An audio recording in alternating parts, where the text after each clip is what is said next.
તમે અમને એ જણાવો. એ વખતે કથાના પ્રારંભની અંદર કહેવા લાગ્યા સુતજી કે આ શિવપુરાણ એક કલ્પવૃક્ષ સમાન છે. કલ્પવૃક્ષ સમાન છે, તમે જે માગો તે તમને તેનાથી પ્રાપ્ત થઈ શકે તેમ છે. આ કથાના પ્રારંભની અંદરથી જ એની અંદર ઘણા બધા બદલાવ થયા છે. પહેલા જ્યારે આ શિવપુરાણની રચના થઈ ત્યારે એના અંદર 1 લાખ શ્લોક હતા. જેમ જેમ જેમ જેમ બદલાતું ગયું એમ એમ અંતે ગંઠિત થતું ગયું એમ એમ અંતે એની અંદર 24,000 શ્લોકની રચના થઈ. અને જેમ એનું ભાષાંતર થતું ગયું તેમ તે શ્લોકમાંથી પણ એના ઓછા વૃત્તાંત આવતા ગયા. આ શિવપુરાણ મુખ્યત્વે 7 સંહિતાની અંદર વહેંચાયેલું છે. તમે શ્રીમદ ભાગવત સાંભળ્યું હોય તો શ્રીમદ ભાગવત એ સ્કંદમાં વહેંચાયેલું છે.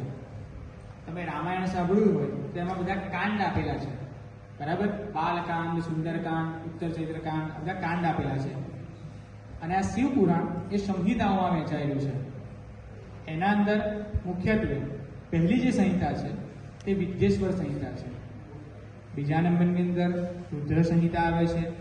ત્રીજા નંબરની અંદર શતરુદ્ર સંહિતા, ત્યારબાદ કોટિરુદ્ર સંહિતા, શતરુદ્ર સંહિતા, ઉમા સંહિતા, કૈલાસ સંહિતા અને વાયવ્ય સંહિતા.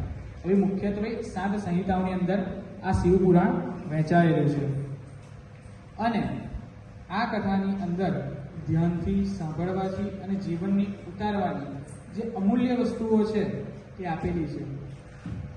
જે કોઈ પણ નવું દંપતી હોય, જેને નવું જ લગ્ન કર્યું હોય, એને ખાસ શિવપુરાણ સાંભળવું.